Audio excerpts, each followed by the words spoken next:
All right, man. It's Thursday. You know where you're at, don't you? You click the channel. It's the BS sessions, bitches. And with me, as always, is big sexy Jerry Supe. What's up, brother? You know it. What's going on, dude? I am doing okay. Freezing my ass off, but other than that, I'm okay. It's cold here too. What is it? It's 54 degrees and raining. Where was this rain a few weeks ago? It could Yeah, have right. knocked out those fires. Been Now you're raining in for fucking 3 days. now you're in fucking monsoon season. The Now, no, jack now we're in landslide. Now the you got the landslides. like the Jackal song. When will it rain? When will it rain? Feast or famine, man. That's what California weather is. Yeah. So you introducing people tonight? What's up, Jerry? No, go ahead, man. You take it tonight Why am I taking it? because I'm giving it to you tonight because you're wearing I fucking don't Van. want to. I don't You're want you wearing a to. cool. Well, Okay, you're wearing it's a a cool Van Halen shirt. I was wondering I like that Van Halen shirt. That's Yeah, what that's a is that? cool. You know, this is. That- You know where they got this from? It's from a exterminator company out here in LA. You know, you get. Oh, It's pretty cool. They have the big okay. thing with mouse, so they took that from Like them. a Yeah. okay. So we got Travie Patty, who's this is his idea for the episode. It's like something I would have never picked, something Jerry would have never picked. Because what are we doing, Travis, before we do it, and then we'll get to BS. And well, let me introduce Tim, and then I'll come back to you. Tim, we got Tim Wirasnik. What's up, brother? Hey man, I'm back like I never left. Sitting here in snow country, just got through snow blowing my yard, so figure I'd Snow. pop in and see what's going on. I like to watch the videos from snow in California. So what's up, Travie Patty? What was your episode you picked? Oh, I'm doing well, guys. Thanks for having me on. And we will be discussing our top 11 UFO songs of all time. Yeah. I'm a massive UFO fan, and we will get into that when we get to that. Well, I'm not a massive UFO fan. I like one album. It's called Strangers of the Night, Same. and that's where I picked all my songs from. Only Michael Schenker for me. I don't know Paul Chapman. I don't know the other ones Oh, because it's the only album I own. you'll be Oh, learning Andy tonight. Parker and oh yeah, none of Oh them. yeah, yeah. I only got three albums. I got Phenomenon, Obsession, and Lights Out. That's the only So three you albums got I all Those really are great know. Schenker albums. albums. Those are Yeah, great albums. You got all and Schenker albums. Mogg on vocals. Well, he's always been the vocalist, Yeah, right? he's never. So I'm pretty much going to be schooling Jerry and Mark on UFO Beyond Strangers Than a Night. Well, Eddie Trunk always schools us on UFO besides Strangers of the Night. Well, He always Strangers talks Tonight about Well, Chapman and the is other their guitar live players. album, so that's like a combination of everything. With Up to Schenker, that point. Yeah, it's with all Shanker Schenker. up to that point. Yeah, I only know the Schenker stuff. This is the only album I owned by them. Well, I got Lights Out because I got it for $1 at a thrift store. So that was cool. Yeah, and I got that same day I got Lights Out, I got the four Kiss solo albums for $1 each too. So unopened, unopened. you could have say $2. Nobody opened that shit. Well, I got it because sometimes I'm a completist and sometimes I'm not, and I've never completed the Kiss discography and I never will. Yeah, the Ace So, and Paul ones are the best ones. but for $1, dude, I'll buy anything for $1 except what won't I buy for $1? Ghost. I won't buy Ghost for $1, but that's another I subject. We'll get yes, I love ghosts. I Well, know. then you're mentally retarded if you don't.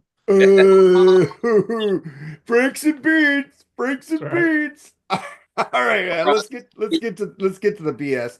Travis, you could sit out this subject right here because the football fans will talk about this one. Amazing. All right. So, Super Bowl thoughts, Jerry? Yeah, the only time I fucking have to cheer for the Kansas City Chiefs, I lay a fucking egg. Fuck them. I hate them. I hate them even more now. I can never root for the Philadelphia Eagles.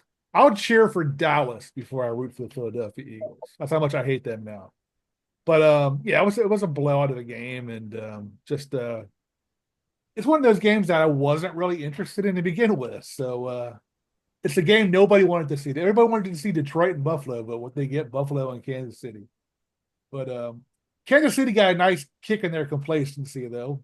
I'll give them that much. So other than that, it was pretty melodramatic. I mean, it was pretty boring game actually because it was a blowout. So I mean, they got their last two touchdowns were basically garbage points, right? So It's called the prevent defense.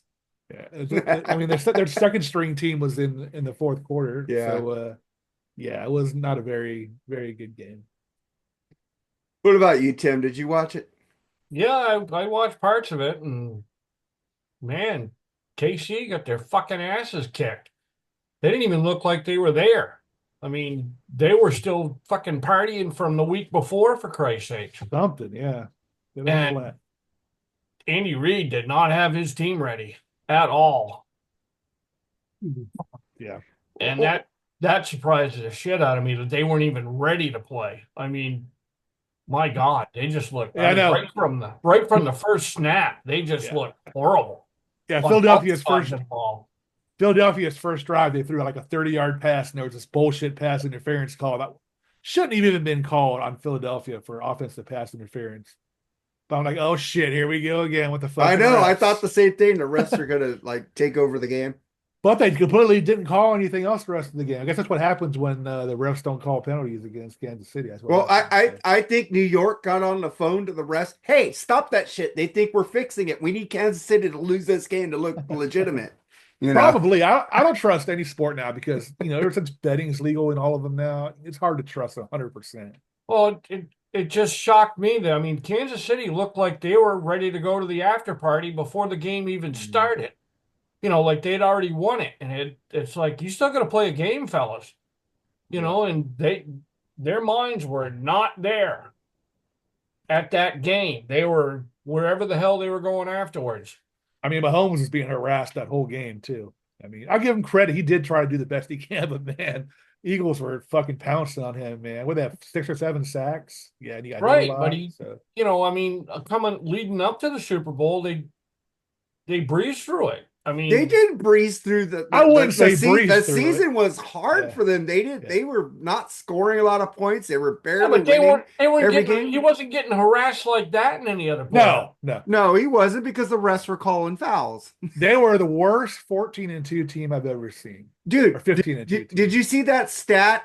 When holding calls are called in the Super Bowl against the Kansas City Chiefs, they're 0-2. When no holding calls are called, they're 3-0. Yeah. So, It but is what it is. It's over with. the thing is, I just want to sing a song to Patrick Mahomes. Ragdoll living in a movie. You got fucked up. You got shot down. Yeah, bitch. Take that, Mahomes. Fuck you, Patrick Mahomes. You Then got Taylor work. Swift, which I thought was fucking hilarious. He's got a beautiful wife to go home to, and Travis Kelce's got Taylor Swift to go home to. So they're not feeling that bad. The thing is, that was Eagles I mean, fans. Eagles fans boo Santa Claus. They're all rich fucks, every one of them. I mean, Yeah. it's not like I mean, they're still going home to their mansions and driving their Lambos and, the whole 9 yards. But, man, That's another thing.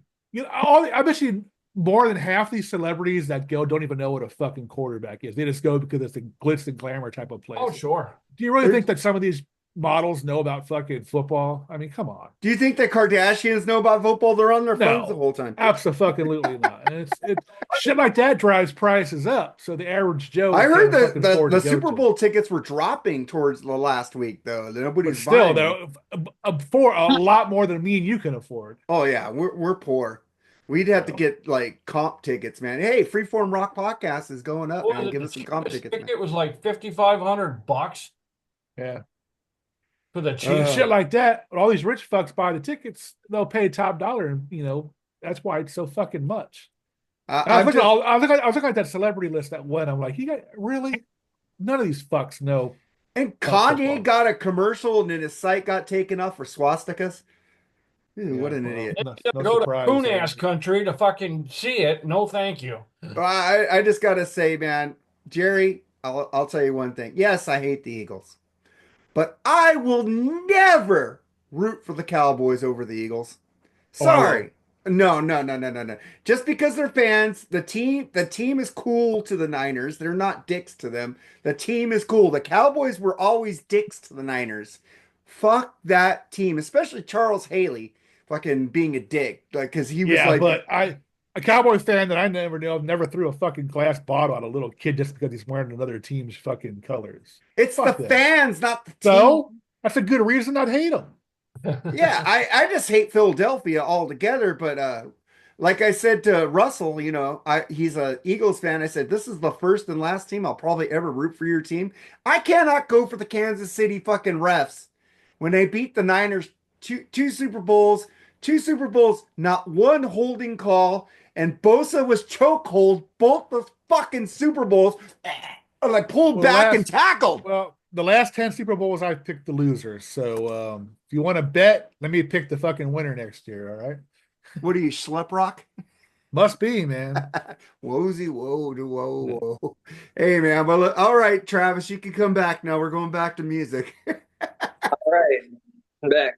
We do sports on this show, so what do you guys think about that gives me a smoke break. all right.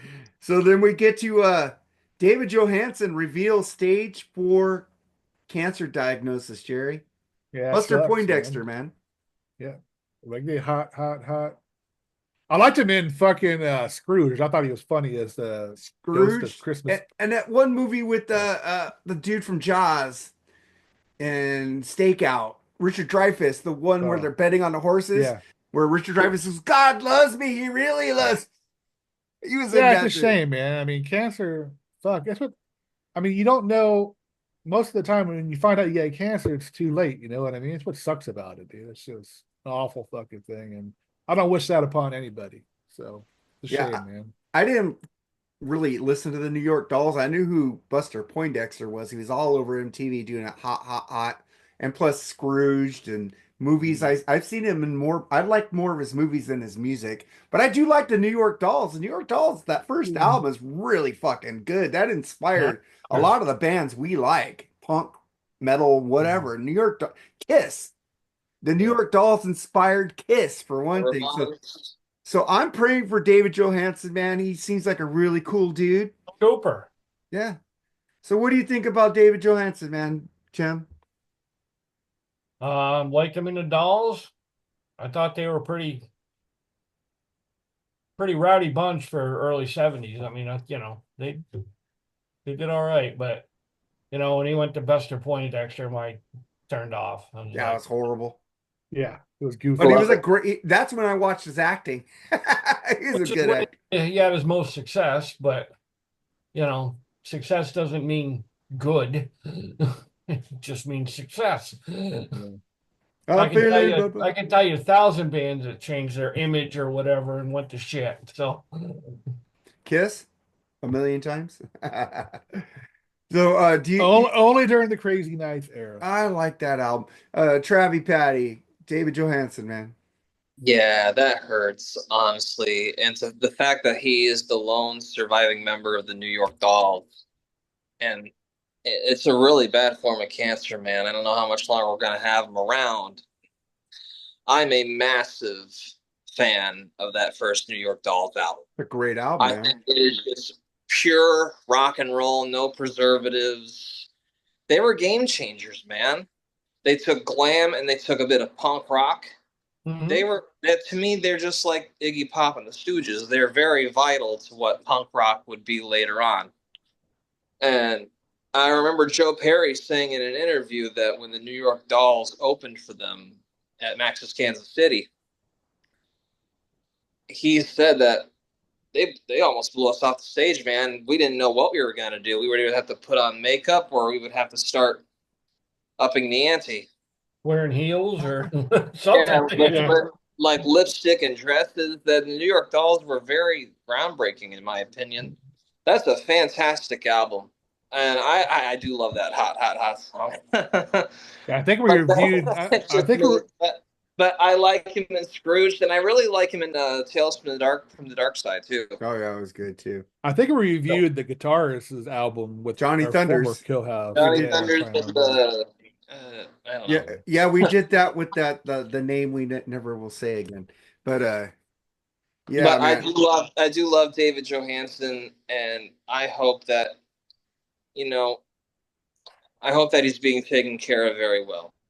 Well, brain cancer is fucking hard, dude. I'll tell you this. I work with this guy. His name is Richard Hicks at work. He got brain cancer. They got it out. He was in remission, and then he got it again, and he passed away like a few years ago. And when he first got that brain cancer, they cut some stuff out of his brain. The guy was quick. It's like we do what's that thing of Kevin Bacon thing? He was like blah blah blah blah blah. And then they got that first surgery on brain cancer. He's like, he got lazy. It took his personality away. It's like, and then he got it again, and he was gone. He passed a few years. I worked with that guy for years. He was a Well, cool that's the big dude, but problem brain with cancer cancer. is, I've seen a guy suffer from that. It's not cool, man. Yeah. No, my That's the big brother-in-law, cancer. died. He was dead within 2 months from diagnosis till he died. That's how quick it was. Yeah. I mean, doesn't give you a chance, man. So, Yeah, the problem with cancer is you can quote unquote get it all out, but that doesn't mean you got it yeah. all. Or Yeah. it'll come back. Yeah. Or it won't come back. Yeah. Yeah. Well, let's get to something really cool. I think it's cool. Maybe you won't like it, you guys, because you don't like Warrant. But Jerry Dixon, I like Warrant. Jerry Dixon talks unreleased Warrant music featuring Jani Lane. There's a couple of diamonds that we have found. Jerry Dixon says Warrant's box set is being planned featuring previously unreleased material and new music. What do you think of that, Jerry? Well, I think it's pretty cool, man. I like Warrant. I didn't say I never liked Warrant. Yeah, I'd be game to listen to that. Awesome. So cool. I mean, I don't know what else to say. What about you, Tim? Depends on the era. If it's like debut Warrant, no thank you. But if it's like Dog Eat Dog, yeah, I'll listen to it. I love that debut album. In the Sticks. You know, I ain't country. You know, Yeah. Jani Lane is like totally like put in that, but the guy is a very great songwriter. Don't give him cherry pie. That was forced on him by the record company. And a That great song was vocalist. great vocalist, great songwriter. You know, cherry pie killed him. It depressed him. That song. It did because he was known as the cherry pie guy. And I gotta say, like before I give my thoughts on this, it's funny that people give cherry pie such a hard time, but they give pour some sugar on me a break. It's just beyond me. Or like Crazy Night's Kiss. They're both equally silly. I like all of them. That like pour some sugar. I like them too, but pour some sugar on me and cherry pie. They're both the same amount of cheese, yet cherry pie gets shit on, and I think cherry pie is honestly a better song. I don't give Pour Some Sugar on Me. I hate that fucking song. In my humble opinion, if Warrant had stuck to their guns and released that album, not written the tune Cherry Pie, and just called it Uncle Tom's Cabin, it would have been fantastic. But I don't think it would have sold as much as it did. That song kind of put it in the stratosphere. That album's very good. Yeah, that album took care of the band. The only tracks that people remember Warrant by are Heaven and Cherry Pie. That's it. But they know Uncle Tom's Cabin has talked a lot about. It's popular, but it's not popular. Like and you forgot Down Boys, man. I saw Red is a very great song too, man. I think sometimes she cries. Was that a hit ballad? Yeah, it was a great song, man. Okay. I love that song. There are a lot of great songs, but the only two that people remember when you say Warrant. Yeah. Their best album is Dog Eat Dog, and nobody knows that because grunge fucking knocked their shit out. And I bought that album in that era. Keep going, Travis. Sorry. I think that's cool hearing that news because I do love the first three Warrant albums. You know, for like the last remaining hair bands that were coming out at that time, I think Warrant put out a really good debut. I love Cherry Pie. I'm not too crazy about. I haven't listened enough to Dog Eat Dog yet. You need to listen to that out. That is great. I know Machine Gun. I know Hole in My Wall. That's all I really know about. April 2031 is the best song on that album. I do like Hollywood. I remember getting a greatest hits compilation when I first got into Warrant, and there was a really cool cover of the Blackfoot song "Train" on there. I think that was pretty cool. Train is awesome. Yeah, I love Mr. Rainmaker, and I love I Saw Bitter Red. Pill. Mr. Rainmaker. I Saw Red is better than Heaven and is better than Sometimes She Cries. I agree. I think Red's amazing. April 2031 is their best song of all time. I gotta be like, uninteresting and say that Uncle Tom's Cabin's the best one. That's a good song. It's one of the best hair band songs ever. Warrant's best tune is Inside Out from Dog Eat Dog. Oh, come on. Bitter Pill is way better than Inside Out. I think the Bitter Pill is one of my favorite The Bitter Pill I think they're just an all-around good band. Yeah, I don't like the new singer. I don't like their singer they have now. I like the singer. Dixon? I like their albums that they made with him. I like those 2 albums they made with Robert Mason. Are you talking about Robert Mason? He does not sing the Jani songs very well. Okay, I'm talking about his I'm not saying trying to get somebody that sounds like Jani Lane. He just cannot sing them well. But I'm just saying the original 2 albums he made with Warrant are really good. Yeah, Robert sounded fine. Harder, faster. I'll send you that song later. Great. He was good on the End Machine with George. He was good, but they got a great singer now in Girish. Oh man, that last. Another problem with Warrant is they bought into that whole hair metal fucking thing. They went away with that in Cherry Pie. They weren't having makeup on that shit, you know. They bought into the whole hair thing, and look at us, and you know it's not about that. I will say something, man. I did see Warrant open up for Poison on the Flesh and Blood tour. Warrant was way better than Poison that night. That's not hard to believe. Poison was really good, but I wanted to see more Warrant. I think, well, at that time, Warrant was a young and hungry band. But Poison on the stadium tour kicked Motley Crue's ass. Yeah. So Poison is, I like watching Poison live. They were really good. 4 members on stage and 2 of them can't play their instruments. So Poison? No, Motley Crue. Oh yeah, that's true. Steele can't sing, and Nikki Sixx can't play bass. But let's talk about a subject that I texted Jerry this morning that wasn't really into BS, but we got to talk about it because when I heard this song this morning, I saw it on the Black Crowes freaking Facebook page, and we talked about this, that we heard about they were going to release a deluxe thing of Jimmy Page with the Black Crowes live at the Greek. And they were going to release songs that Jimmy Page did with them, their original songs that he did with them, and more Zeppelin songs. And I saw the track listing. I was like, oh my God. And then I heard No Speak, No Slave this morning live. Oh my God. Jimmy fucking tears it up in that fucking solo. That is the best version of that song. I like it on that fucking album, but that live version, Live at the Creek, I heard it a million times this morning. I couldn't stop listening to it. It was that fucking good. Jerry, what do you think about? And I pre-ordered the 3 CD set already. Yeah, I was just going to ask you. I couldn't find the link to that on Amazon. You have to send that to me. I'll find a link for you. Yeah, dude, I'm stoked about that when you told me that. I was like, hell yeah, dude. I mean, I was fortunate enough to be able to see one of the few concerts they did, and man, it was fucking awesome. So I am definitely looking forward to this, man. Absolutely. Page and the Black Crowes together? Are you fucking shitting me? Hell yeah. Did you listen to the song I sent you? No, not yet. No. Oh, I told you I was at work. I just got home. We did. I put that on our Rock and Metal Combat podcast, and Dr. Fuck said this is awesome. Yeah. It was just amazing. No Speak, No Slave. It's because I didn't know Jimmy played fucking Black Crow songs either. Too. Oh yeah, they did Jealous Again. And that's going to be on the set, right? Oh, the last song, Seeing Things off Shake Your Moneymaker. They did that. Oh, God. Jimmy played Black Crow's song when we reviewed the album. No, he didn't. That was all Zeppelin.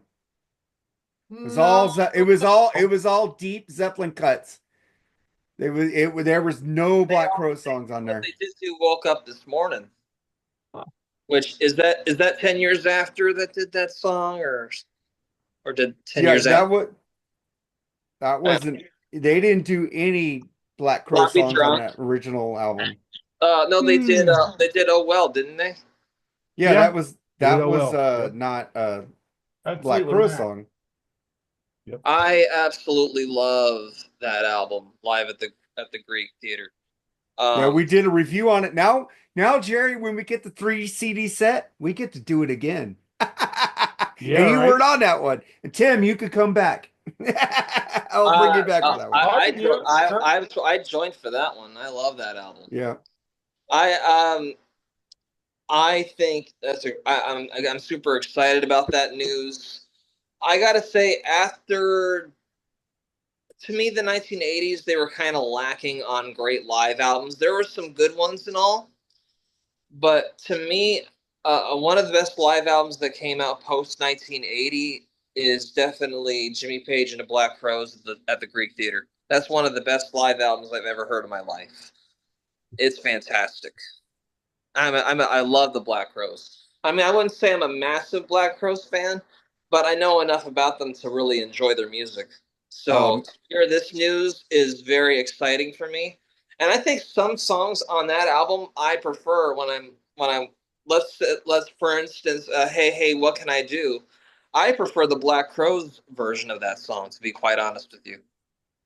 Yeah, they did Remedy, She Talks to Angels, and Seeing Things. On the new one. On their set list. Not on the original release of Live at the No, Creek, I'm talking about at live they did this. Yeah, so but they did. Yeah. But on the album, it was all Zeppelin songs or Fleetwood Mac. Yeah. Yeah. The Willie Dixon song, I think, was on. Yeah, they did that shit, man. But fuck, I can't wait for that. Dude, yeah. I just sent you the link, Jerry. Yeah, I saw it. I'll give it a listen. All right, man. No, I sent you the link for the order on Amazon. Yeah, I get that, but I said I'll give it a listen. All right, but let's segue. This is a good segue, like Jim Ladd used to do. The 2025 short nominees for the Rock and Roll Hall of Fame. Before, I'm going to say this first. This is the most rock list I've seen in years getting nominated. You got the Black Crowes, you got Bad Company, you got Chubby Checker, you got Joe Cocker, you got Billy Idol, Cyndi Lauper's Even Rock, you got Mana, which they are a Mexican rock band. You got Joy Division / New Order, Oasis, even though I don't care about Oasis, they are rock. You got Fish, you got Soundgarden, you got the White Stripes. And then the non-rockers are Mariah Carey and Outkast, which I've always said R&B, Outkast and Mariah Carey are R&B, and R&B is part of rock. And me and Joseph Staub, R&B. Rhythm and Blues. They're not R&B. Mariah Carey is. And so is Outkast. Pop is part of fucking rock, dude. It's a subgenre of rock. Yes, it is. It's its whole separate genre. No, it's a fucking pop. Has always been. You got fucking Dion in there. Come on, Dion and the Belmonts is pop. You got a lot of acts. That's why I don't believe in the Rock and Roll Hall of Fame, because there shouldn't be one. They are getting better with their picks. And me and Joseph Staub kind of got an argument about the Black Crowes don't belong in there. No, they're not. It's still watered down crap. The Black Crowes belong in the Rock and Roll Hall of Fame. For one thing, they came out in 1990 when it was all grunge and shit music, and they inspired a lot of new Southern rock bands. Any Hall of Fame at all, the band should not be doing it anymore. No, they should be doing it. No, they shouldn't. Yes, they bit 20. Dude, the criteria has been made baseball. 25 years after your first album. 25 years after your first album. There's a reason for it. It doesn't mean you're dead while you get in the Rock and Roll Hall of Fame or you stop making music. NFL, you don't have any players that are playing now. That's sports, dude. This is rock and roll. The Rock and Roll Hall of Fame criteria is 25 years after your first album. And that's the only criteria. Years after you've retired.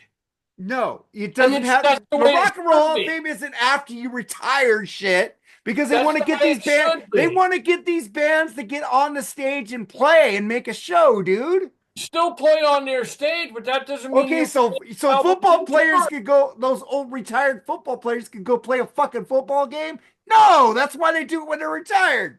These old rockers can go and make a fucking show for us. And I want the Black Crowes to get in there because I want to see Steve Gorman back on drums where he belongs to the Black Crowes. That's between Steve Gorman and the Black Crowes. But I want to see it. I hope it happens. You want to see it? Go to their rehearsals. I heard the book. I don't know what to tell I you. listened I to just Steve know Gorman. I you have listened to a band Steve up there Gorman's. of a bunch of old farts that can't remember their lines anyway. What good is it? The Black Crows are not old farts. Not yet, but they're gonna be. That last album they just made, They're Happiness pushing Bastards, is 60, awesome. for sakes. Dude, they're from the 1990, dude. Come on, man. And they were old when they fucking hit. No, they weren't. They were in their 20s. They were in their No, 20s. Have you listened to From the Steve 90s, Gorman's book? He was like 20. years ago, so they're pushing 50 anyway. Yeah, I'm 50, so I'm an old fart. For music? Yeah. Fuck you. The best music is made by 50-year-olds. What the fuck are you It's not talking like about? they're going out to some jazz club and playing in front of 20 people in stadiums and all that, and you got to run around all day. And The Rolling Stones still That's do all. it and sell out stadiums. And that's great for them. That tells you how great they are. Yeah, the Black Crows are The great Black too. Crowes aren't even close to that greatness. So Oh, fuck off. Jimmy Page loves the Black Crows, dude. He's one of his favorite bands. That's why he wanted to play with I'm them. glad for him. Okay, Jerry, what do you think about this shit? Tim already said his shit. What are we talking about? Rock and Roll Hall of Fame inductees in Oh, nominees. I'm not changing my view on the Rock and Roll Hall of Fame. If you like it, you like it. That's cool. The only reason I watch it is, like I said before, a million times, is maybe I'll see a band that hasn't played together in a while play a couple songs. That's the only way I'll But don't watch you it. think they are changing since Jan Wiener got out of there? Well, okay. Look at but this list, there's only 2 non-rockers in this list. Is it the official list, or this is the official nominees? From who? They nominated the Rock and Roll Hall of Fame. Bad Company. Rolling Stone does do it. No, this isn't Rolling. Bad Company, the Black Crows, Chubby Checker, Joe Cocker, Billy Idol, Cyndi Lauper, Mana, Joy Division, New Order, Oasis, Fish, Soundgarden, and the White Stripes. New Order, really? New Order is fucking rock, bitch. That deserve it. Huh? They suck. But New Order, New Order and Joy Division definitely deserve to be in the Rock and Roll Hall of Fame. I've heard 2 bands that deserve. You're being sarcastic. Rock and Roll Hall of Fame, and that's Bad Company and Soundgarden. Billy Idol? No. Billy Idol's rock and roll. Fuck Steve Stevens, dude. Come on, man. He had some hits. Oh. Yeah, I would put a lot of bands in before Billy Idol. But like Joe I said, Cocker? Joe Cocker, yeah, but he was rock and roll, I guess, yeah. Chubby Checker? Let's claim the fame is doing a Beatles cover. Joe Cocker should have been one of the first ones to go in. I agree with that. And he's dead. Now he doesn't get to enjoy it. Fucking assholes. Just like Chris Squire and Yes didn't get to enjoy it. What do you think about it, Travie Patty?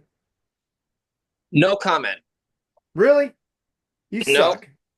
Yes, I do. All right. But yeah, Joy Division, New Order definitely belong in the Rock and Roll Hall of Fame. Stop being an asshole, Jerry. I know what you mean. Why's that being an asshole? Because you're not, you don't mean it. You don't mean it, you fucking asshole. I love Joy Division and New Order. And so does Travie. Oh, jeez. Sorry about that. I haven't even checked them out yet, man. You said you like Joy Division. No, I said I liked Love and Rockets. Bauhaus. Oh yeah, Love and Rockets rule. Hey, I Jerry, don't he like likes Joy Love and Division. Rockets. That's another band that deserves to be in the that. Rock and Roll Hall of Fame. Oh, love will tear us apart again. Fuck you. But Fish is a rock and roll band. They're like fucking Fish suck. Yeah, they do suck, them. but they are a rock and roll band. Oh, I like them. You can't say they.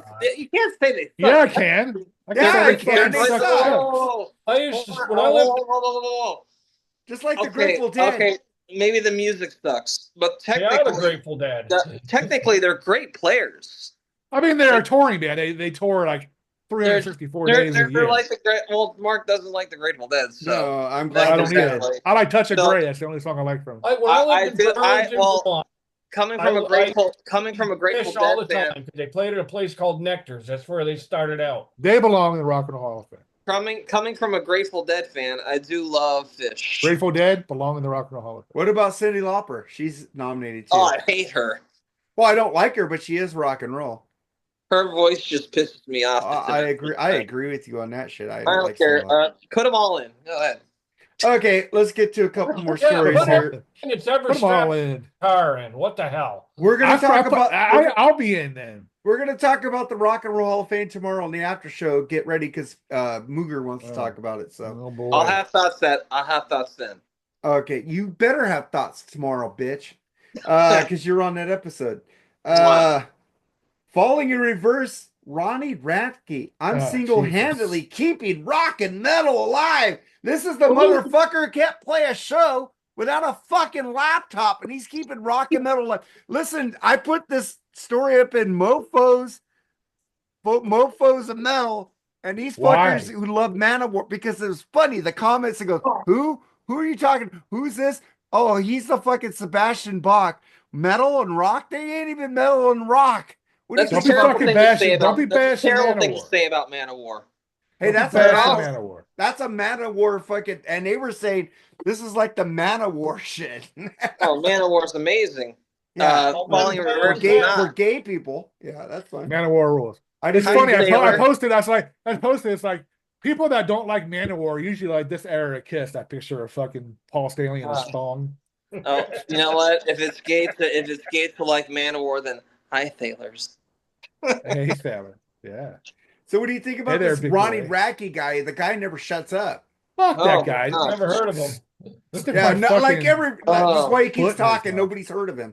I think that tattoo ink is going to his brain. Yeah, I saw that picture. I'm like, what the fuck is this? A reboot of Twilight or something? What the fuck? It's like his face tattoo says enough of how I Fuck feel that about guy. that guy. Fuck that guy.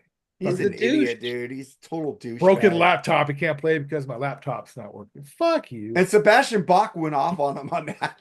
Yeah. That's funny. I love Sebastian. But one last story, man.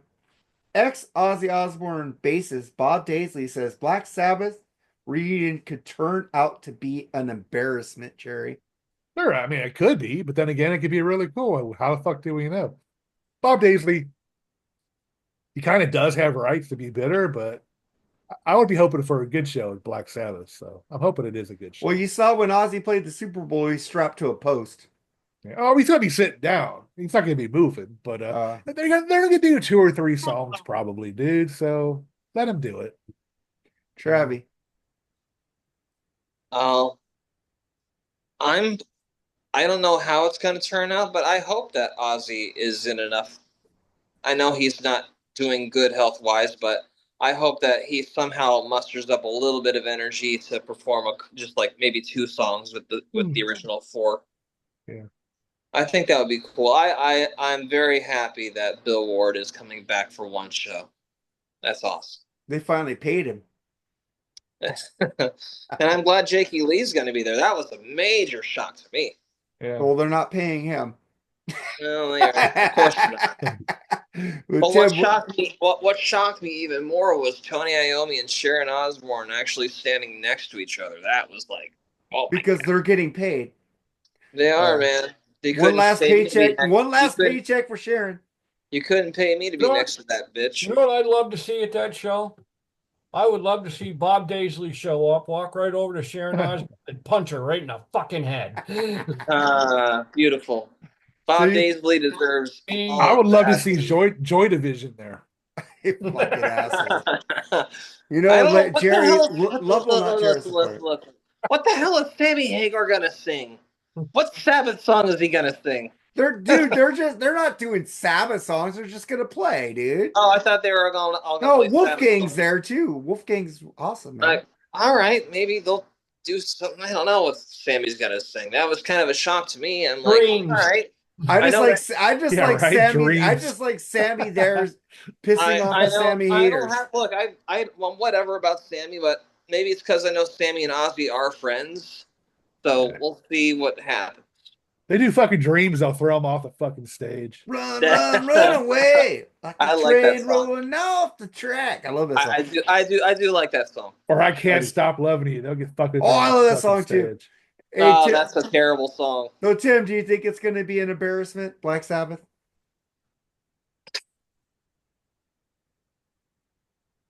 No? I'll tell you one thing. I don't think Ozzy's going to be doing any fucking leapfrogs on stage. No Frogger? All right, man. One last story. We'll just go out with this. Happy 55th anniversary to the debut album of Black Sabbath album. There you go. If you guys want to check out Almost Human, they have already done their episode on that album.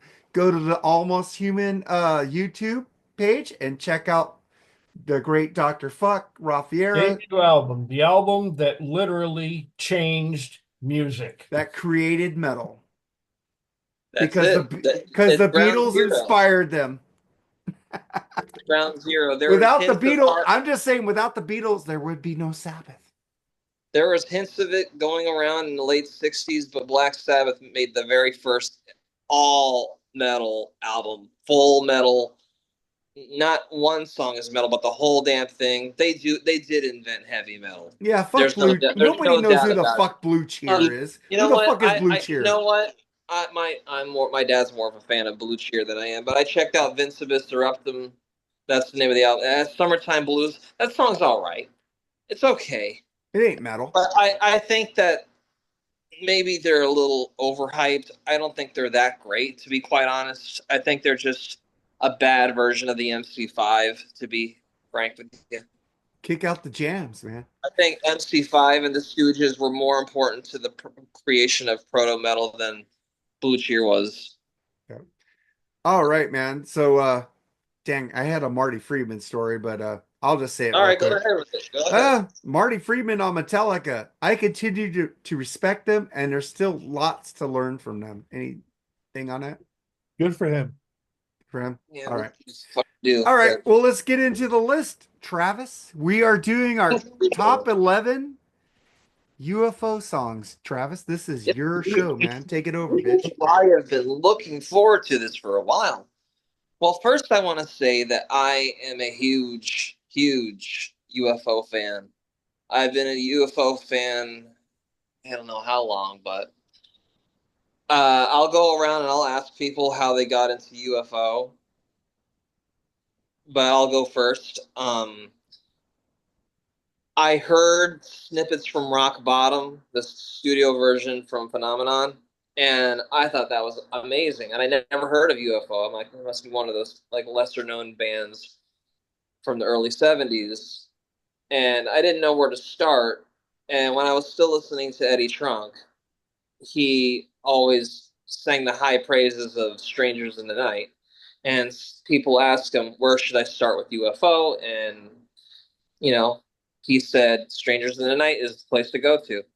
So I went to my CD store and I couldn't find Strangers in the Night. But I did find a UFO Greatest Hits CD. And a couple songs from that album featured live versions of Lights Out and Only You Can Rock Me from Strangers in the Night. And I really loved all the songs from the Greatest Hits CD. So the next place I went to Amazon and I purchased Strangers in the Night online. Got that, played it, blew my mind. And I've been a UFO fan ever since. And I've loved most of the incarnations of the band. I love the Paul Chapman stuff. I love the Vinnie Moore stuff. I'm not too crazy about what they were at the beginning when they were doing like space rock music with Mick Bolton on guitar. But aside from that, I absolutely love UFO. They're definitely in my top 5 favorite bands of all time. Along with Rush, Black Sabbath, Led Zeppelin, and Deep Purple. I think those 5 bands are vital to me. UFO means the world to me. They've been in my life for a long time. They've gotten me through a lot of tough stuff in my life. And I'll always be a massive fan of them. So, Mark, how did you get into UFO? And I know you like them. How did you get into them? My friend Scott Travato from In-N-Out Burger took me to Tower Records and said, "You never heard of UFO?" I go, "No."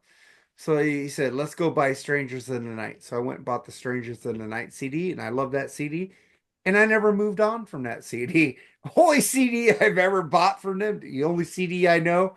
I don't know Vinnie Moore. I don't know Chapman. I've heard of those albums they've been on, but it's like I was talking to Jerry because I was invited on Black Spinner Circle to do a thing of like you listen to an album, you listen to a group, and you went down a rabbit hole of their whole discography. I've never done that, It's like I've always been on the first or second album, and I followed them from there. I'd never like Rush, maybe Rush, Triumph, and a couple bands, but not enough to do 10 plus 5 on that episode. So I'm sorry, Andy. I told you why I couldn't do it because it'd be like a lot of work for me to even think about that shit. And I told you, Jerry, it's like you told what groups are you saying? Like Metallica? I said, well, I got into Kill 'Em All, and I got fucking Injustice for All, but I never got I never went and checked out Ride the Lightning and Master till a couple of years later. I didn't like jump on it that quick, you know.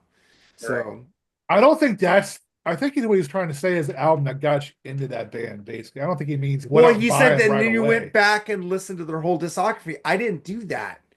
I didn't really do that with a lot of bands. Like you got me into Metal Church, right, Jerry? Mhm. And I only know the 3 albums we reviewed by them. And you know, I didn't that go was back me. and listen to them. I did it with That's your loss. when Yeah. my dad turned me on to Pat Travers' band Live Go For What You Know. Yeah, I listened to that I album. I loved never went to that. listen to I any didn't other Pat Travers albums. I didn't go through the Pat Travers albums until about a few months ago. And they're great albums from the 70s. I love that stuff. I love the Pat Travers band. But yeah, I the best album from them, like pound for pound, is Live Go For What You Know. I can yeah, say the and same like REO Speedwagon, the live album from the 70s. well, REO So you, Speedwagon would have been one of those bands that I did go back because when I got an REO Speedwagon with High Infidelity, I went back and listened to other ones, like, but I didn't like the ones without Kevin Cronin, and those are shit.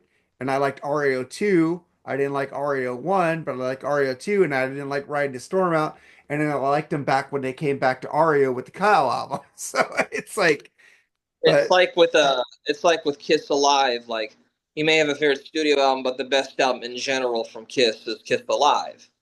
And the same could be said for Ted Nugent. I think the best Ted Nugent album all over the board is Double Live Gonzo. I've never really heard every Ted Nugent album either.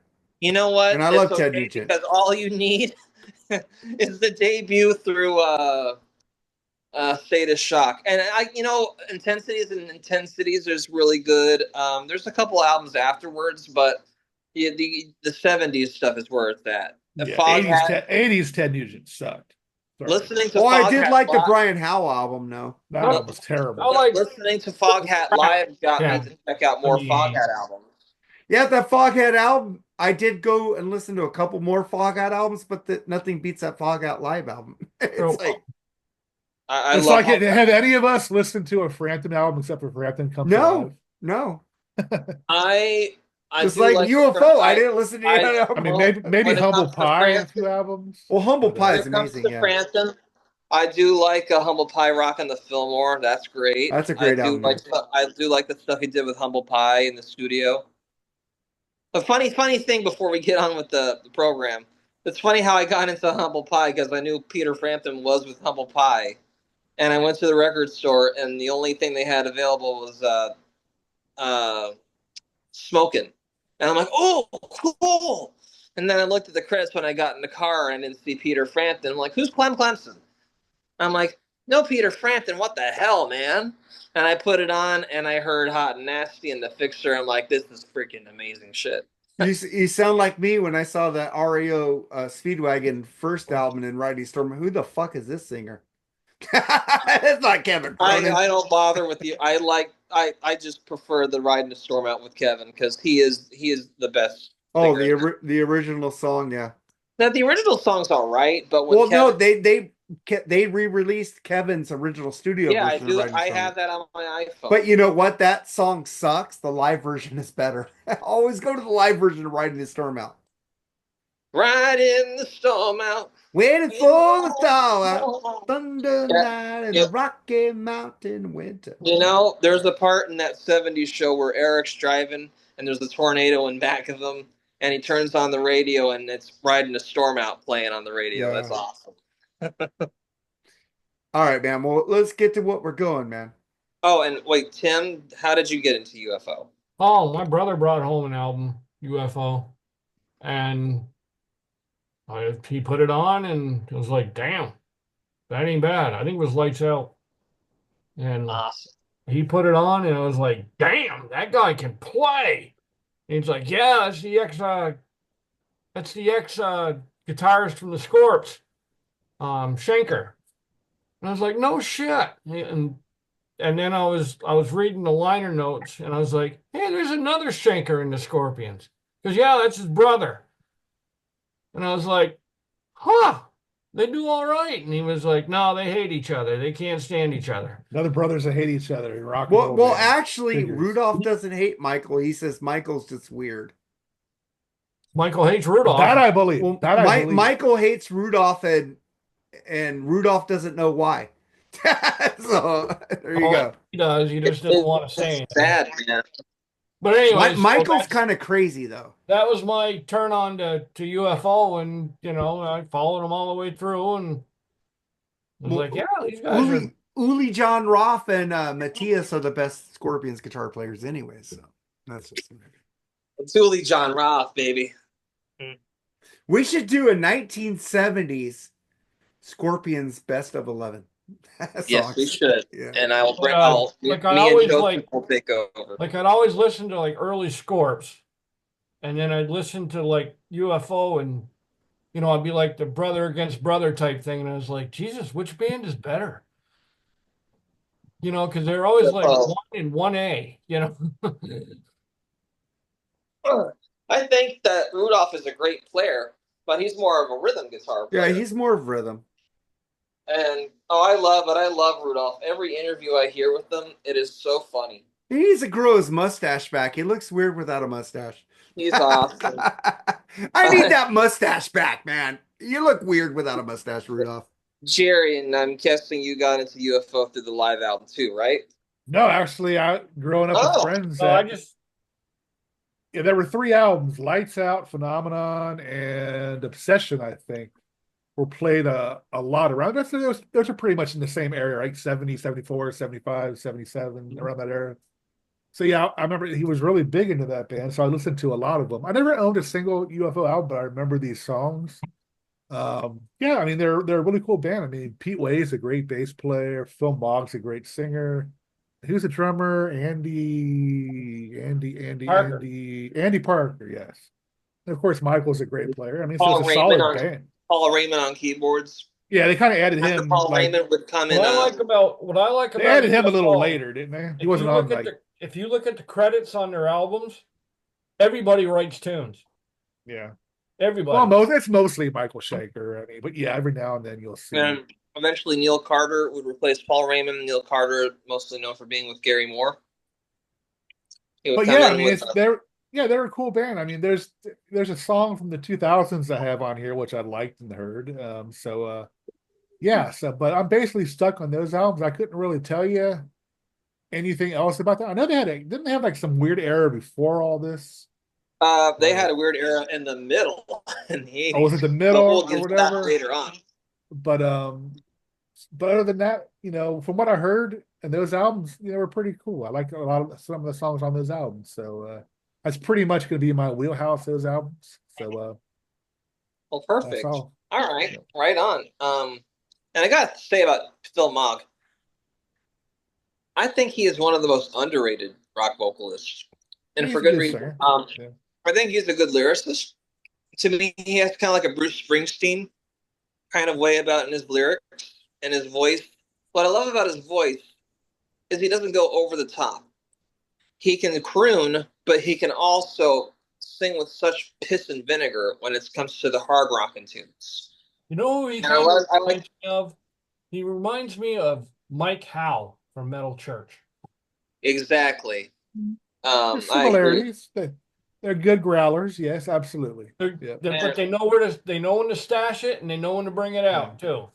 And to quote Ian Wadley, I know Ian hates Phil Mogg, but I'll say this about Phil Mogg is, I'd be lying to you what he would be singing about most of the time. But when I hear that voice, it doesn't matter what he's talking about. As long as that I'm hearing that voice, he could sing anything, and it would sound great. And the whole band as a unit, there's not a weak link inside that band. Yeah, they're tight. They're really tight. They're amazing. And they're toys. So Now, with that said, we will start our list, and I will kick things off with Mark. All right, And like then I I'll go said, to Tim, then to Jerry, and then myself. all my songs are from Yep, go right Strangers ahead. of the Night Live, and I'm going to start with Number- number 11. I'm a loser because I am a huge loser. I love that song now. Or not. And Phil But- Mogg has one of the greatest voices of all time. I think it's very distinctive, very emotive, and Ian Wally, fuck off.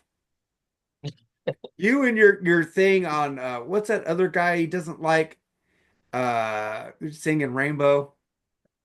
Joe Graham Bonnet. Bonner? Graham Bonnet. Graham Bonnet rules, Oh, bitch. Graham Bonnet.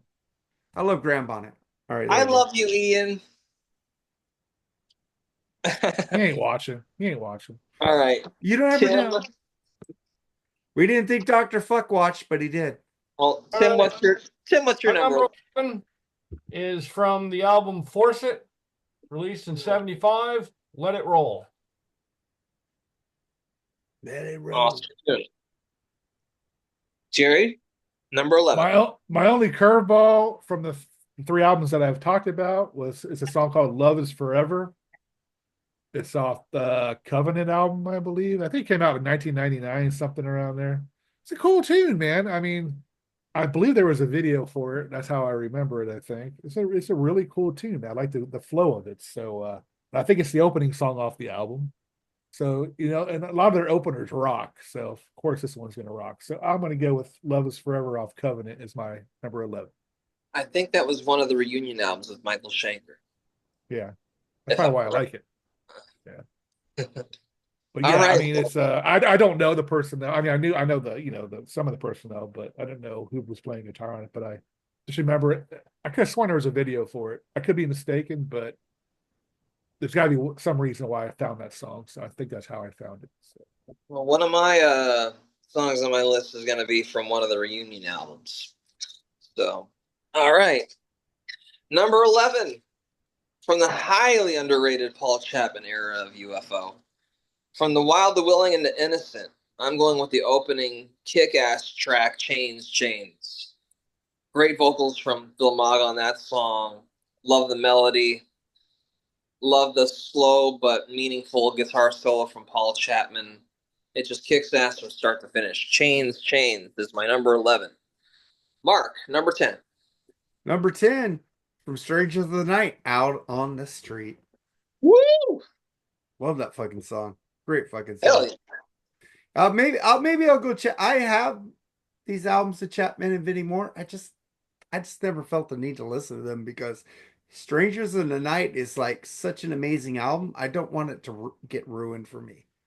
So, Well, to me, and to Pete Way, he said about Paul Chapman, he basically said that Michael Schenker is more of an emotive player. He Yeah. can shred, but he can also play with emotion. While Paul Chapman is more of a shredder. maybe that's why I like Schenker better. I like Schenker and McNally Schenker.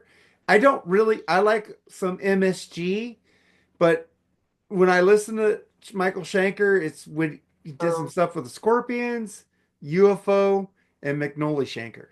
I think you should check out the first three Paul Chapman records because Paul Chapman, yeah, he shreds, but he's also I disagree with Pete Way. I think Paul Chapman is also a lot like Michael Schenker. He plays with emotion as well. So I think you should go check out the first three with Paul Chapman. Maybe I will. You should take my advice, man. I'll send you a link to one of on some of the songs. Well, I got Amazon Music. I'll go check it out. I heard Mechanics. So everybody tells me to go listen to Mechanics. That's a great album. Maybe I'll go check that out. Yeah. I got a few on this list from Mechanics. All right, Tim, number 10.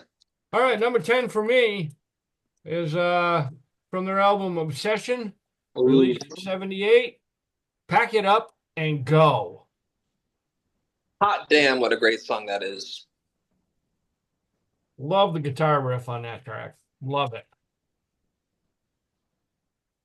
Man, and Phil sounds great on that one too. What a 1-2 punch on that album, man. Only You Can Rock Me going right into Pack It Up and Go. Holy shit. Jerry, Number 10. I'm gonna go off the Phenomenon album and go with Doctor Doctor, man. Great. That's one of the more popular songs, I think, in my opinion, as far as what I remember hearing. And the great Iron Maiden with the great Blaze Bayley did a cover of this song. It's a B-side to Lord of the Flies, I believe. Who? Who? I like that. I like that Yeah. cover. The I X think Blaze Factor Bailey album. Blaze Bailey does a decent job on that song. Yeah, it's a cool tune. It's one of my, probably out of the 3 albums, of the songs, it's probably my favorite one. I don't know why I didn't put it number 1. I kind of threw this list together. I'm honestly surprised it took Iron Maiden that long to do a UFO cover. Yeah, they're big. Yeah, because Well, Iron Maiden UFO always and starts Iron their Maiden. show with Doctor Doctor Yeah. before they come out. So So that's my number 10, Doctor Doctor, the great Phenomenon album. Wonderful. My number 10, sticking with the Wild, the Willing, and the Innocent album, I'm going for the title track. I only revisited this song recently on that album. I haven't heard the song in a while, but it popped up on my shuffle, and I forgot how amazing this song is. It just, to me, some of it reminds me of Cheap Trick, I love Cheat Trick. and I love the melodies in this song. I love the chorus. I think it's just a great tune, great lyrics. The title track to The Wild, the Willing, and the Innocent is my number 10. Mark, number 9. Number 9. Every time somebody says number 9, I think of the Beatles. Oh my God. Number 9 is Mother Mary. I love that fucking song. Great fucking song. You know, this is one of my favorite live albums of all time. So I don't know why I never strayed away and see what else they had because I don't do that. I just listen to an album, I get into it, unless I start out with that band. Zeppelin, Floyd, and other things is different. You know, I got the box set from Zeppelin. I want to hear more stuff by them. I got Floyd, Dark Side of the Moon and the Wall, and I want to hear more stuff by them. But UFO, I heard this album. I didn't want to go listen anymore because I like this album. I thought it was perfect. So, Strangers of the Night, Mother Mary. Bitchin'. Tim, what's your number 9? Number 9, I'm going back to the Force It album. Shoot, shoot. Shoot it, boy. You gotta shoot it for me. I love that tune.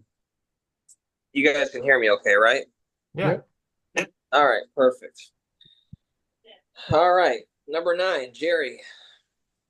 I'm gonna go with the Obsession album, and of course, it's talking about slipping it in the back door. So you gotta like songs like that. Talk about Hot and Ready, man. What a great fucking tune that is, man. What a fucking banger. And what a great vocal by fucking Phil on this one, man. Great fucking song, dude. So that's my number 9. Hot and Ready.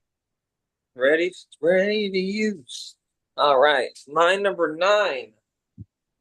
From No Heavy Petting, the great kick-ass song that starts off that album is Natural Thing. Love the riff in that song. It's just full of energy. Love it. I prefer the live version more, but the studio version is nothing to wag your finger at. So that's my number 9. Mark, number 8. Number 8, like we just talked about, Doctor Doctor.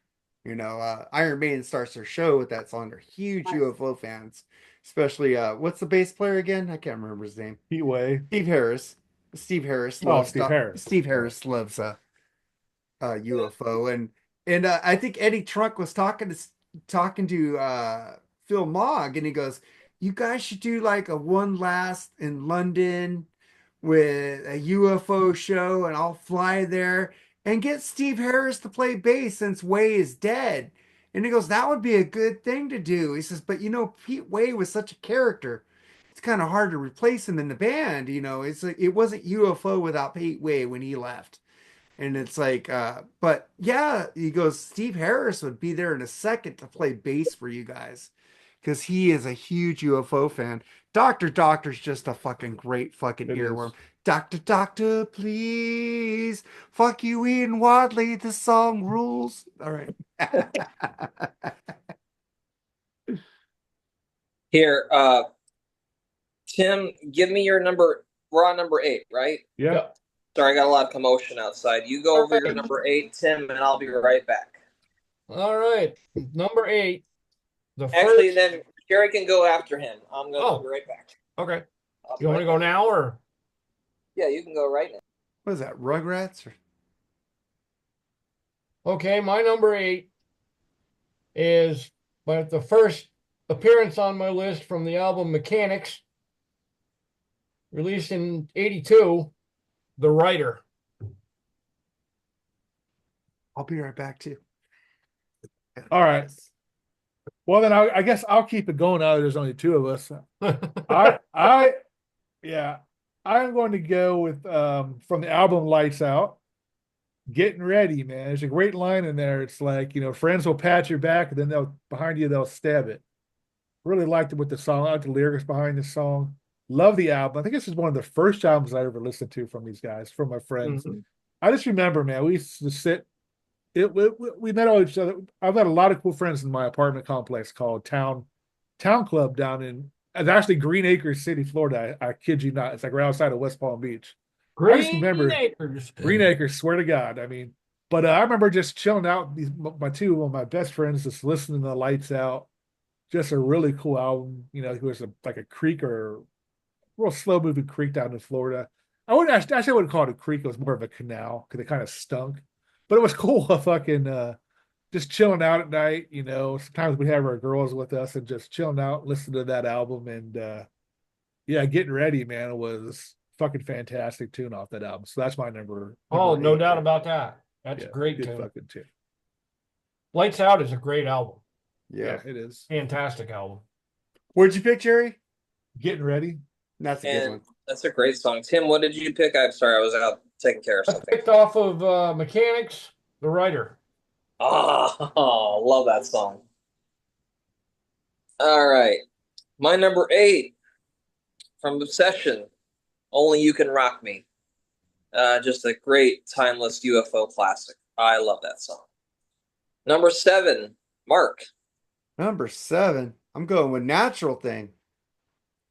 Fucking great song, man. I love that fucking song. Rules. Well, I'm talking about Strangers of the Night version. I don't know about the other That's version. That's a great What tune. album was that on? Wait, are you talking about Natural Thing. What was the Natural original Thing? studio No album? heavy No no Heavy petting. Petting. Oh, Heavy Petting. Okay. Well, I only know it for Strangers. So All right, no problem. Tim, number 7. My number 7 is I got to go with Natural Thing. That's what I have. which version do you like better? Studio. Studio? Oh. I All love right. the riff in that. Love the riff in that. Yeah, it's a great riff. One of the many great Michael Schenker riffs. Mhm. Jerry, number 7. I don't need no diamonds. I don't need no gold, man. Built for Comfort off the Phenomenon Phenomenon album, man. Like it. Great fucking tune. Again, I can tell you stories about growing up, hanging out with friends with these albums. And just a great, like I said, those 3 albums are fantastic. I'm going to talk about them basically every song that comes up. Just great memories listening to them. I mean, I think I need to revisit these guys a little more often, to be honest with you. All these songs are from memory, so I probably need to go back and listen to. I have that compilation where it's got like 10 albums. What do you call it? The essential, not the essential. It's called the complete or something album set. Like you buy at Walmart, like 5 or 6 albums, like from but it has 10 albums, and I need to go back and probably re-listen to some of their stuff again because just thinking about it was actually really getting me kind of a Jones to listen to them. So. But anyway, that's my number. What was that, 7 or 8? Number 7. Number 7. All right, my number 7 from Mechanics, Doing It All For You. Great tune, great melodies, of course. You're gonna be hearing that a lot. Great melodies. Phil sounds great on it. Paul Chapman's amazing. That's my number 7 is Doing It All For You. Mark, number 6. Number 6 is like, listen to Eddie Trunk. This is like one of the all-time favorite songs by UFO nerds. And I like it too. It's really good. Love to Love. Great freaking Yes. song. And if you guys heard, Michael Schenker just redid a bunch of UFO songs and he had Axl Rose on it. And I thought it was really good. Axl sounded really good on that song. Way better than those new Guns and fucking Poser songs he's done. Why can't he sound like that? Why can't he get Slash and fucking Duff to make real songs and not go to I like Chinese Democracy, but you got Slash and Duff, get in there with them and make a real fucking Guns N' Roses album. And while you're at it, go get fucking what's the guy's name? Izzy. Go get Izzy. Let's make it. Let's get back Izzy back in the band. If not, bring back Gilby. If not, bring back Gilby. Steven Adler can't play really anymore, dude. So I understand Steven Adler not being there. He can play. Yeah. I see him live. He can play. I don't know. Oh, yeah. But Love to Love is my number 6. Wonderful. Tim, number 6.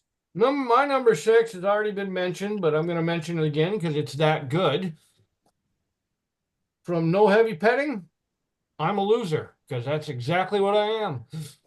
Hey, I'm with you, Tim. Losers, bitch. I love how it starts off I've been nice and divorced mellow three- and then gets into it and then goes back to mellowness, and I like that. I've been divorced 3 times, but next time I get married, that's it. I'm done. You're better off just not getting married. No, I don't give up on Works love. for man. me. Well, you've been with the same think girl that- forever. Yeah, but we're not married. Yeah, but you're kind of like got married. married. I just got married after 20-something years to the same woman. So yeah. I'm just going to stay single for a while. Liar. Huh? You liar. You want a chick. I do, but man, it's not worth the headaches right now. After the last one I just put up with, I don't think so. Facebook dating, All right. dude. You find a lot of frogs, but then No. Yeah, I noticed that that's on the app now. On the bottom of it, Facebook dating. How long has that been on there?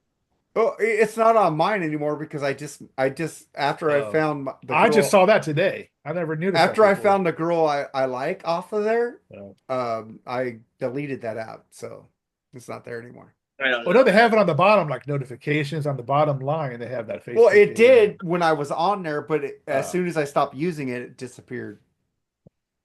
So you went into Facebook dating to check it out. That's why it's on. No, your- it's. Oh, no, you it's signed on up for Facebook dating. I- That's the only reason why it No, goes on the no, bottom. it gave you the option to sign up for it. I hit the button. I was curious and said, "Yeah, do this, do this." Oh, because you hit the button, that's why it put it on the bottom of your thing. Well, whatever. After a month, it goes away if you don't use it anymore.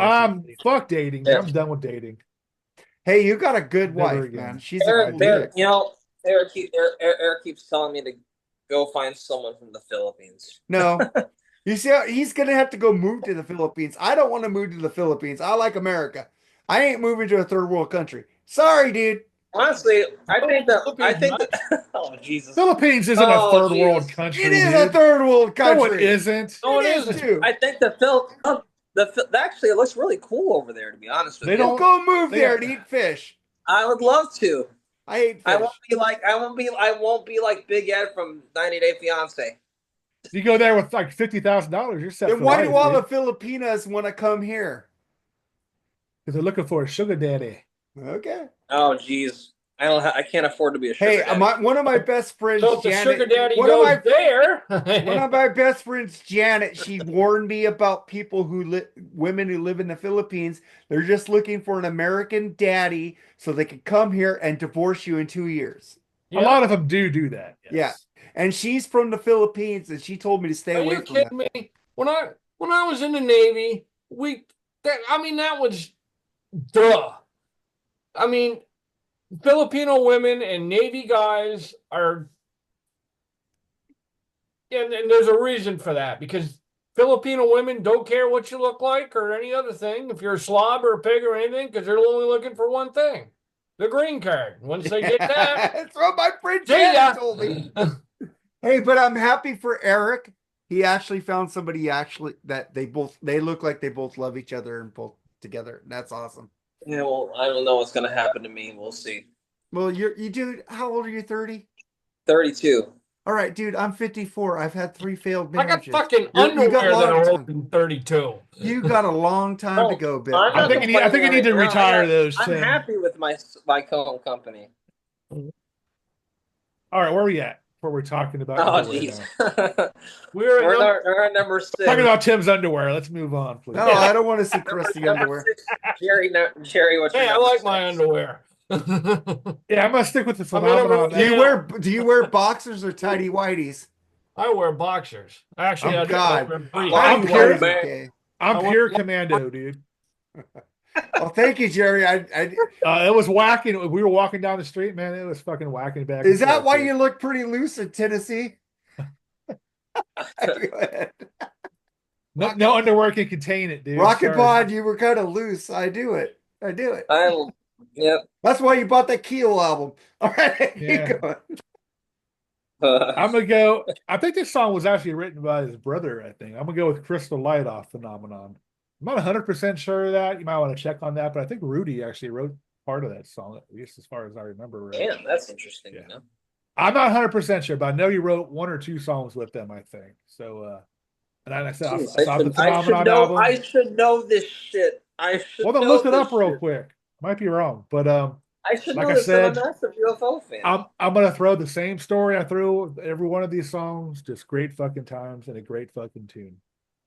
Probably one of their least popular songs. People don't know about. A lot of people don't know about that song, but it's a good tune. Crystal Light, the drink? Yeah, the drink. Yeah, Oh, okay. The drink. fruit punch flavors, please. Oh, I love the But fruit yeah. punch flavor. All I right, like the Crystal Light. lemonade too. The lemonade's pretty good.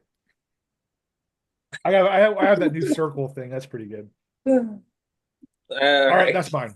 My number 6 from Force It. And I am gonna include. I'm actually gonna prefer. I'm gonna put the live version in its spot. And I'm going with Out in the Streets. Good one. I think that song is beautiful. It's a great hard rocking tune. Brings back a lot of nostalgia to me. Great vocals from Phil, of course.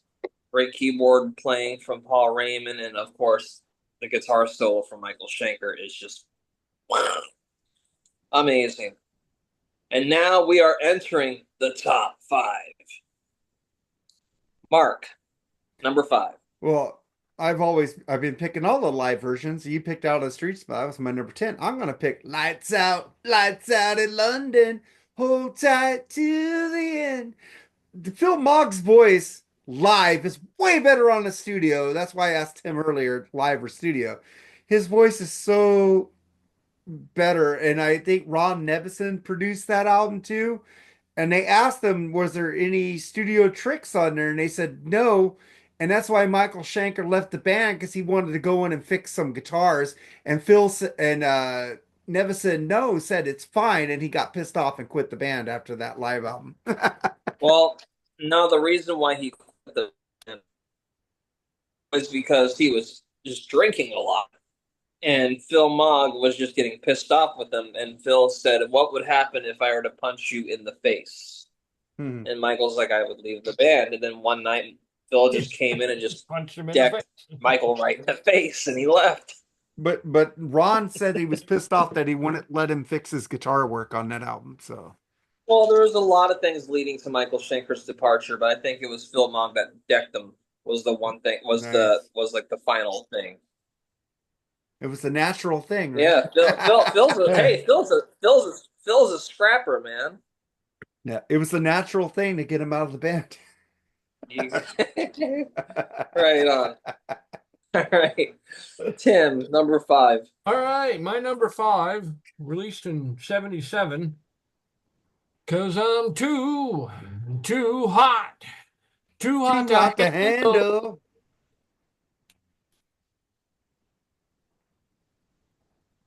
Jerry. I'm with Mark. I'm gonna go with the title track for Lights Out, man. What a great fucking tune that is. Fantastic. I never heard the live version, so I don't know how great that is. I'm only familiar with those albums I told you, brother. So You need to get Strangers in the Night, Jerry. I'm kind of jonesing a little bit here to maybe get into them. So I'll definitely give them a better looking. That's one of the best live albums of all time, Strangers of the Night, dude. Yeah. But it's a banger of a tune. I remember that song well. And yeah, Lights Out. I think they recorded that in Chicago. Yeah. But great fucking tune. All right. Well, my number 5 from Lights Out is the second track off that album, Just Another Suicide. Just another example of great melodic music, hard rock music, great lyrics. The whole band is on fire here. I love the little piano solo that Paul Raymond does. Michael sounds amazing. Phil has so much passion in his voice. Just Another Suicide is my number 5. Mark, number 4. Let It Roll. That riff on Let It Roll rules on the live album. God damn, what a great song. I used to play the MVP of that metalstation.com, Mr. Matthew Warner, used to pick that song a lot, and I used to pick the live track. Let It Roll. Fucking rules. Hell yeah, man. Tim, what is your number 4? My number 4, I'm going back to the Mechanics album. We Belong to the Night. Oh my God. I hated to leave that song off the list. That song, it's an amazing song. Why'd you pick that song, Tim? I love the guitar work. I think the band is tight on it. I love the lyrics, and I just love the song overall. Just And great there's tune. there's a touch of Cheap Trick to that song as well. Yep. I love that. Number 4, Jerry. I'm gonna go with an instrumental, a short little instrumental, because I do like me some instrumentals. I'm gonna go with Lipstick Traces. It's a great fucking tune. It's too short in my opinion. I think if they made that a little longer, I think it would be pretty awesome. But I had to throw a UFO instrumental in, so I'm picking that one. Lipstick Traces. Great choice. All right, my number 4. How can I leave this song off the list? It's just such a badass tune. The title track to Lights Out. Just that's speed metal, man. They were doing that galloping thing before Iron Maiden did, man. And you can tell that they were a big influence on Iron Maiden because to me, Thin Lizzy and UFO, they had that galloping thing down pat. And I love the quick Spitfire guitar solo from Michael. This song is so it's not even 6 minutes long, and it's epic. It's an epic tune. And as much as I love the live version, man, the studio version though just has so much bang in it, man. It rules. All right, number 3, Mark. Because I'm too hot to handle. You know what I'm thinking right now, because I've heard that before. This song hasn't come up. Well, not me singing. This song, I'm thinking our number 1 is basically going to be the same song. I'm just guessing right now. I'll see later. But number 3. I'll give you a hint. Mine's off Lights Out. I'll give you a hint. Nope. Well, mine is too, but number 1. But Too Hot to Handle, number 3. All right, Tim, what is your number 3? my number 3 makes its debut on here. The album Walk on Water, released in '95. Love the lyrics to this song. Pushed to the limit. When you said walk on water, I got Eddie Money on my head. If I could walk on water with you. That song sucks. I love Eddie Money, but that song was terrible. I like that song. I'm not surprised. The Money Man. Why isn't he in the Rock and Roll Hall of Fame? I liked it when it was in Joe Dirt. Joe Dirt. Number Joe 3. Dirt Day. Okay. That's right. Little bird, my head go tweet tweet. All right. Number 3, Jerry. Time on My Hands, dude. Another great fucking song, dude. Off that Phenomenon? Yeah, it's Phenomenon. Yeah. What a vocal by Phil in this one, dude. It's an incredible tune. Again, man, if I have to go back and relive memories, dude, I'm telling you, man, this song has some fucking great memories. So Time on My Hands is my number 3. All right. Well, my top 3. Oops, I made a mistake. Well, no, I'm right. That's right. Since you guys are using Strange, you and Jerry, well, Mark, since you're using. Well, I'm the only Strangers one in the- using strangers. Yeah, well, I'm gonna use some Strangers in the Night versions as well because much like Kiss Alive, as much as the studio versions of the songs are great, when they're brought live, holy moly, different story.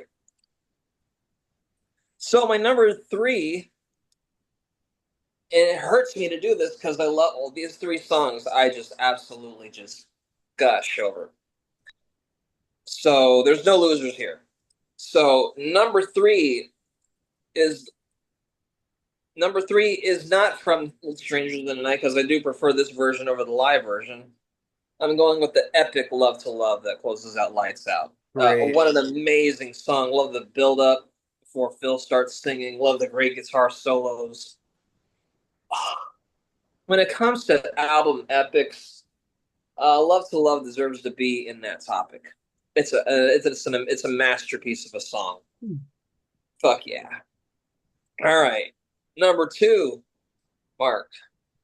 Number 2, Only You Can Rock Me. Come on, do it again. I fucking love Phil Mogg's vocals on that. Strangers of the Night version is my goat. Any good band worth their salt, the best versions of the songs are live. And I've heard the Lights Out. I have that on CD, studio versions. And they're not as good as Strangers in the Night. I'm sorry. Live versions of like Tom Petty, Bruce Springsteen, Rush. All the greatest versions are live. Just my opinion. So Only You Could Rock Me, man. All right, number 2, Tim. All right, my number 2. This song, my top 2 could easily be switched, and I wouldn't have a problem with it at all. My top 2, my second one, nobody's mentioned it yet, which shocks the fuck out of me. Great tune. Schenker just goes balls out on this song. Great riff from 1974's Phenomenon album, Rock Bottom. Oh, more on that later. Oh, maybe nobody's mentioned it because it's higher on their list. We only got one. I absolutely, that's a great choice. All right, number 2, Jerry. I'm with Mark again. Only You Can Rock Me off Obsession, dude. What a great fucking tune. I got to hear this fucking live album y'all were talking about. So maybe that'll be my You'll be amazed. maybe that'll be my bedtime out. How many songs are on it? I don't know. 10, I don't 15? I don't have the album on me right now. All right, but yeah, it's a great fucking tune. That's my number 2. Yeah, it's a great, amazing song. Number 2. It's kind of a tie because I love the studio version and the live version of this song equally. I might have to give the live version, but come on, Rock Bottom, dude. Rock Bottom. The song that got me into UFO. Mm-hmm. As much as I love the studio version, man, but the live version, Michael just goes all over the place. And then when Paul Raymond does a dual keyboard guitar duel with Michael near the end of that song, and then after it ends, you think it's over, but then you hear son of a bitch, what a great song this is. And by the way, Lucifer goes walking down track for you to meet. That is so dark. It's amazing. Moog sounds awesome on that track as well. He does. He is so good. All right. Here we go. Let's do this. Andy Rodriguez. Andy Rodriguez. Our number 1. Mark. You motherfuckers are all wrong. You picked Rock Bottom number 2? Well, I don't know what Jerry picked yet. Rock Bottom's the best song of all time by that fucking 11-minute fucking great fucking live fucking track. My God. I am a fucking long track guy. I like Rush and Dream Theater. God damn, this song is a fucking masterpiece, and it should be number 1 on everybody's list. What the fuck is wrong with you people? And also, Well, I will say this is not the best version of Rock Bottom. The best version Tesla did. So there you go. Because fucking Frank Hannon fucking kills Michael Schenker. Well, I wouldn't go All that right, fucking well, far. I'm a Oh, massive on that UFO on that fan. version. Oh, you that know- version? Okay, maybe. Oh, that you know, version, well- fucking Frank Hannon fucking destroys. Yeah. And he also does a version of fucking Do You Do Yes. Tesla but on not that album. Tesla. That fucking song kills Peter No. Frampton too. But we're not doing Tesla. I know, but I'm just saying Frank Hannon on those solos killed both those great guitar players on that cover. Okay. All right. Well, Tim, what is your Alrighty then. Tim? What's your number one? Well, all right. All right.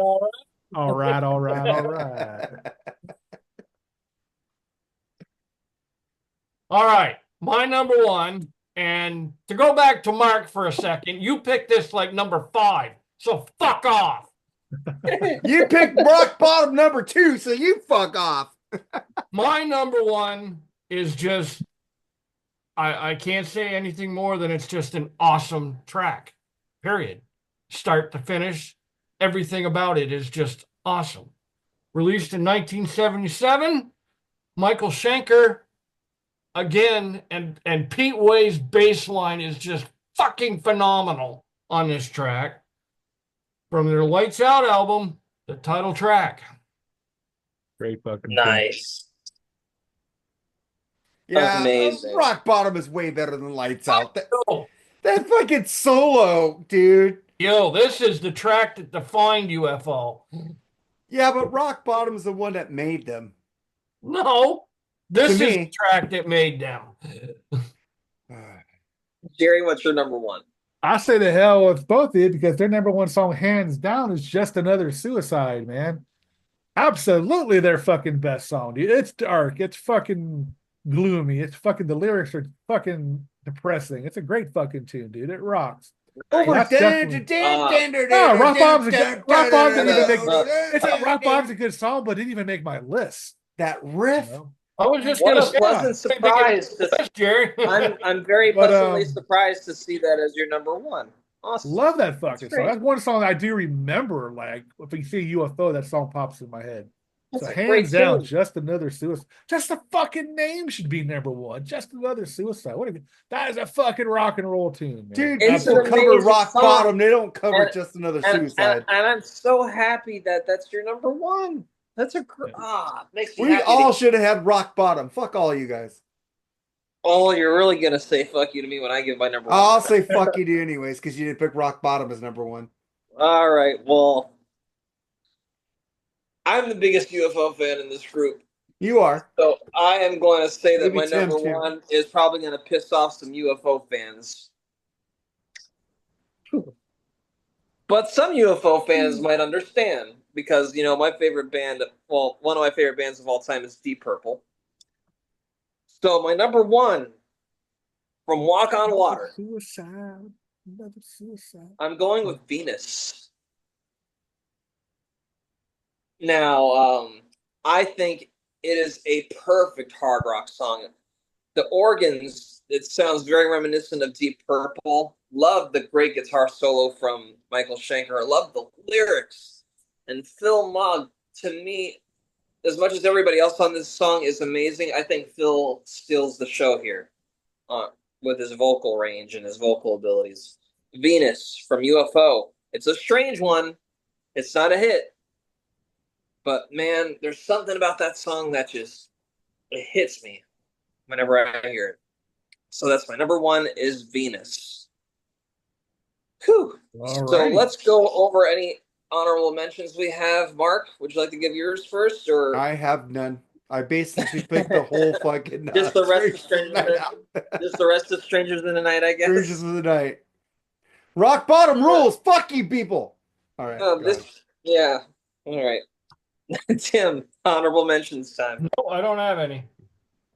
Ask All for right, everything Jerry. that I gave you. I got Too Young to Know. It's a good fucking tune. Let's see. Space Child is another good song off that album. So That's a great song. like I said, I Oh can name My. just about every off those 3 albums I mentioned, just about every song on them is good. So Yeah. Oh My is a great song. Yep. Queen of the Deep. Oh, I think it's on. yes. No, that's not on there. Yeah, it is on there. I think it's the last song on the album. I think. All But right. yeah. Well, I got 5 honorable mentions.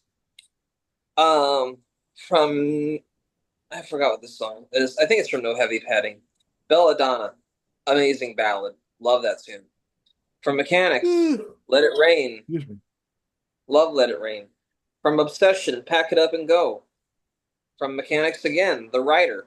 And then I'm going to mention an album from an album that gets a lot of shit from UFO fans, Misdemeanor. At that point, Phil Mogg was the only original member of that band, and I forgot the guitar player's name. He had a very over the top name. I think he was a Japanese guitarist.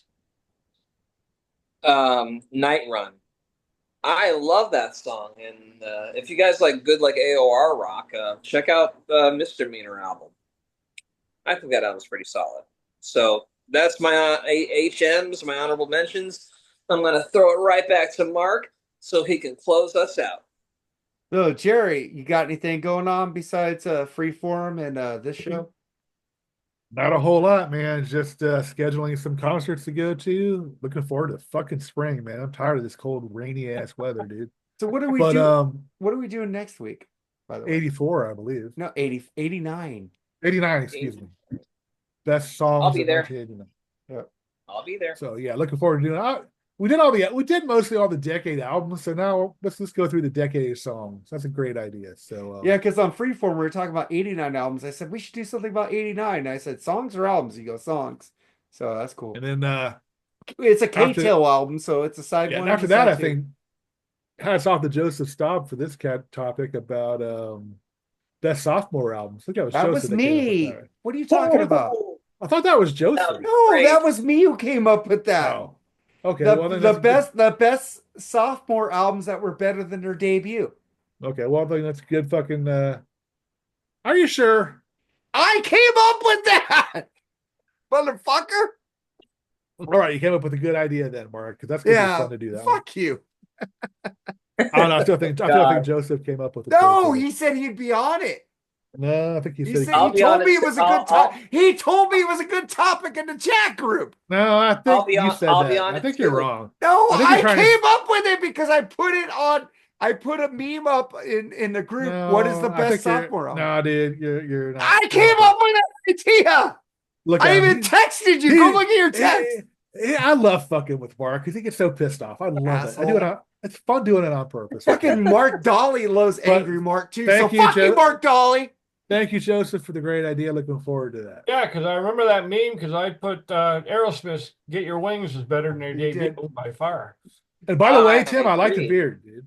Thank you. I think Get episode Your is Wings- so full, Tim. I would have you on there, but we have so many people on that That's episode. that's a Get mighty Your fine Wings- beard, dude. That's like Hey, Tom but Get Araya. Your type Wings of is the beard. best. But I know Tim, you don't like Slayer, but Jerry, I live in New Hampshire. I need this beard. but This Tim, here. but Tim, I want you to pick an episode that we could do on BS. So Well, think about two it and Motorhead. get back to me and I'll schedule it. Okay, Tim? Who? You pick an episode for BS. What we're gonna An do. episode of what? Give us a topic. Oh, a topic. Okay. Give I'm us a sorry. topic. But also tomorrow on Freeform Rock Podcast, Sabotage, The Wake of Magellan. hey, It's Yes. really a good dandy album. Topic has it been done yet? I don't know, but Figure it best out. female lead singers in rock and roll. We didn't do that, did we? I've been down with that. You did, Yeah. but it was with the asshole, so we can remake it. I don't know. But yeah, check out Freeform Rock Podcast.